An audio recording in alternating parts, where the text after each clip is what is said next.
Dan ketika nafas kau berada di kerongkong, engkau pula sebut, yang itu nak sedekah kepada itu, yang ini nak beri kepada ini. Wa qad kana li fulan. Sedangkan benda tu memang akan sampai kepada orang yang masih hidup tu. Jangan lupa like, subscribe, dan share. Hashtag Masih Manfaat.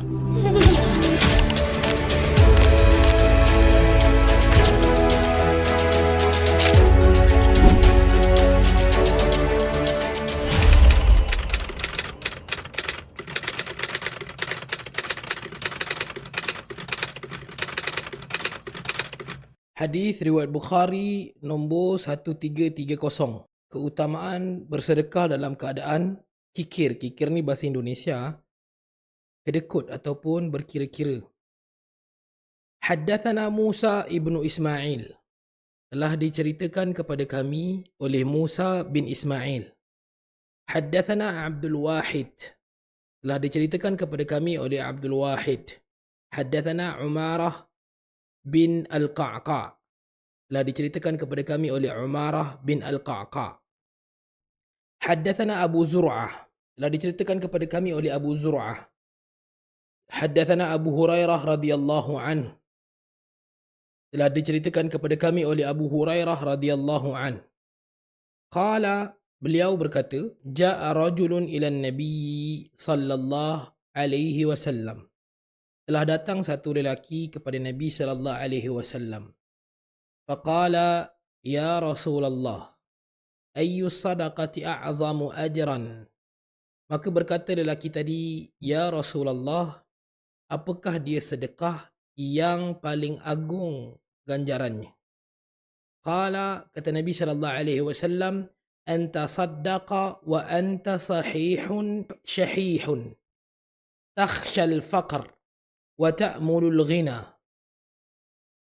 Sedekah yang paling agung ganjarannya adalah sedekah dikala kalian sihat dan juga ketika kalian sedang mengumpul-ngumpul harta, di saat kalian takutkan kefakiran dan di saat kalian mengharapkan kekayaan. Sekali lagi, apakah dia sedekah yang paling agung ganjarannya? Kata Nabi sallallahu alaihi wasallam, ketika mana engkau bersedekah dalam keadaan engkau sihat dan engkau sedang kedekut, yakni keluarkan hanya pada keperluan saja. Dan ketika itu engkau takutkan kefakiran dan ketika itu engkau mengharapkan kekayaan. Ketika itulah sedekahmu menjadi sedekah yang paling agung ganjarannya. Wala tumhilu, dan jangan pula engkau menangguh-nangguh hatta idza balagat al-hulqum, sehinggalah ketika nafas telah pun sampai di kerongkong. Qulta li fulanin kadha wa li fulanin kadha wa qad kana li fulan. Dan ketika nafas kau berada di kerongkong, engkau pula sebut, yang itu nak sedekah kepada itu, yang ini nak beri kepada ini. Wa qad kana li fulan. Sedangkan benda tu memang akan sampai kepada orang yang masih hidup tu. Sekali lagi, satu lelaki datang kepada Nabi sallallahu alaihi wasallam, diceritakan oleh Abu Hurairah radhiyallahu an.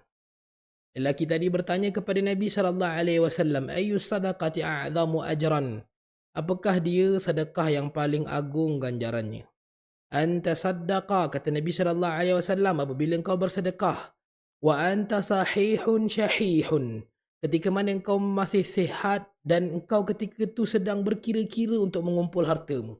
Takhshal faqra wa ta'mulul ghina, ketika itu engkau sangat takutkan kau tu jatuh miskin dan ketika itu engkau sangat mengharapkan kau menjadi kaya. Wala tumhilu hatta idza balagat al-hulqum, dan jangan pula engkau melengah-lengahkan sedekah engkau sehingga sampai satu masa nafasmu berada di kerongkongmu. Qulta li fulanin kadha wa li fulanin kadha, dan ketika tu engkau sibuklah nak cakap yang ini kau nak bagi kepada tu, yang ini kau teringin nak bagi kepada tu. Wa qad kana li fulan, sedangkan memang yang hidup tu akan mendapat hartamu. أبوء لك بنعمتك علي وأبوء